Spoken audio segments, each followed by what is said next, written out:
Hello! இன்னைக்கு வந்து நம்ம என்ன பார்க்க போறோம்னா, அனகிராம் அப்படின்றதுக்கான ப்ரோகிராம் எப்படி போடுறதுன்னு பார்க்க போறோம். இந்த அனகிராம்ன்றது ஒரு ஈஸி லெவல் கொஸ்டின் தான். பட் ஆனா, இதில ஒரு சின்ன கேட்ச் இருக்கு. அது என்னன்றத நம்ம லாஸ்ட்ல பார்ப்போம். ஃபர்ஸ்ட் பார்த்தீங்கன்னா, அனகிராம் அப்படின்னா என்னன்னா, அது ஒரு வேர்ட் எடுத்துக்கிட்டோம்னா, அந்த வேர்டுல இருக்கிற எல்லா லெட்டர்ஸையும் வச்சு இன்னொரு வேர்ட் வந்து உருவாக்க முடியும் அப்படின்னா, தட் இஸ் த அனகிராம். இதில இருக்கிற எல்லா லெட்டர்ஸும் அதே இதில எத்தன டைம் இருக்கோ, அதே மாரி இதுலயும் அதே அத்தன டைம் இருக்கணும். That is anagram. எக்ஸாம்பிள் குடுத்துருக்கேன் பார்த்தீங்கன்னா, லிசன், சைலன்ட், அப்புறம் கம், மக், ஏஞ்சல், ஆங்கிள், பிரெட், பியர்ட் இந்த மாரியானது. இதெல்லாம் பார்த்தீங்கன்னா, அனகிராமோட எக்ஸாம்பிள். இப்போ வந்து அனகிராம் ஃபர்ஸ்ட்டு அதுக்கு எப்படி ஒரு அப்ரோச் எடுத்துக்குவோம்னு பார்க்கலாம். ஃபர்ஸ்ட் நம்ம வந்து இந்த ஒரு ஸ்ட்ரிங் ஃபர்ஸ்ட் இந்த ஸ்ட்ரிங் எடுத்துக்கிட்டு, அந்த ஸ்ட்ரிங்ல இருக்கிற எல்லா கேரக்டர்ஸும் அந்த நம்ம கம்பேர் பண்ண போற ஸ்ட்ரிங்ல இருக்கா அப்படின்னு பார்க்க போறோம். இது எல்லாத்துக்கும் முன்னாடி அனகிராம்ன்றது இதில எவ்வளோ கேரக்டர்ஸ் இருக்கோ, அதே சேம் கேரக்டர்ஸ் இதில இருந்தா தான் அது அனகிராமா இருக்க முடியும். எக்ஸ்ட்ரா இருக்கக்கூடாது. அத வந்து நம்ம ஃபர்ஸ்ட் கண்டிஷன்ல வச்சுப்போம். நம்ம ஃபர்ஸ்ட் ப்ரோகிராம்ல ஒரு ஸ்கேனர் ஃபங்ஷன் வாங்கிட்டு, அந்த ஸ்கேனர் ஃபங்ஷன்ல S1, S2 2 ஸ்ட்ரிங் வாங்கிக்கிறோம். ஸ்ட்ரிங் 1ம், ஸ்ட்ரிங் 2 வந்து யூசர்ட்டருந்து வாங்கிக்கிறோம். இது ஓகேவா? நெக்ஸ்ட் இப்போ வந்து நம்ம லாஜிக்குள்ள வந்துருவோம்.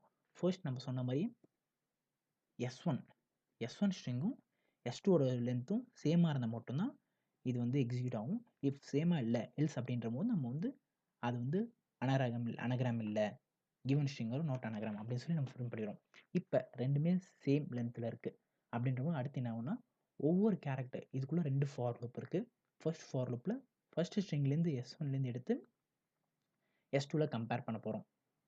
2மே சேம் லென்த்ன்றதால S1 லென்த்க்கே எடுத்திருக்கேன். ஏன்னா 2மே சேம் லென்த் அப்படின்றதால S1 லென்த்க்கு லூப் ரன் ஆக போகுது. ஈச் கேரக்டர் எடுத்துட்டு வந்து ஃபர்ஸ்ட் ஒரு கேரக்டர் எடுத்துக்கிட்டோம். அந்த கேரக்டர் எடுத்து ஸ்ட்ரிங் 2ல இருக்கிற கேரக்டரோட கம்பேர் பண்ணுவோம்.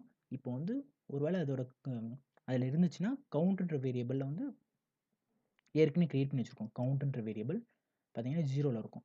அந்த கவுண்ட் வந்து இன்க்ரீஸ் ஆச்சுன்னா, என்னன்னு தெரிஞ்சுக்கலாம்னா, இப்ப ஸ்ட்ரிங் 1 S1ல இருக்கிறதும் S2ல இருக்கு அப்படின்னு நம்ம தெரிஞ்சுக்கலாம்.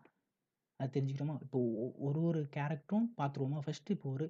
ஃபர்ஸ்ட் கேரக்டர் எல் அப்படின்றத நம்ம வந்து ஃபர்ஸ்ட் கேரக்டர் இப்ப அஸ்யூம் பண்ணிக்கோங்க. ஃபர்ஸ்ட் வந்து எல் எடுத்துக்கிறோம். எல் எடுத்துக்கிட்டு ஃபர்ஸ்ட் வந்து எஸ் கூட கம்பேர் பண்ணுவோம். அப்போ வந்து கவுண்ட் பிளஸ் ஆவாது. அப்புறம் ஐ கூட கம்பேர் பண்ணுவோம். கவுண்ட் பிளஸ் ஆகுது. அதுக்கடுத்து எல் கூட கம்பேர் பண்ணுவோம். அதே மாரி எல்லாத்துக்கும் கம்பேர் பண்ணுவோம். இப்ப எல் கூட கம்பேர் பண்ணும்போது எல்லும் ஈக்குவலா இருக்கு அப்படின்றபோது கவுண்ட் வந்து 0லேருந்து 1 வந்துரும். 1 வந்ததுக்கப்புறம் இப்ப என்னன்னா, இஃப் கவுண்ட் ஈக்குவல் டூ 0வா இருந்துச்சுன்னா, இப்ப அந்த லெட்டர் இல்லன்னா, நம்ம வந்து ஸ்ட்ரிங் இல்லன்னு சொல்லிடுவோம்.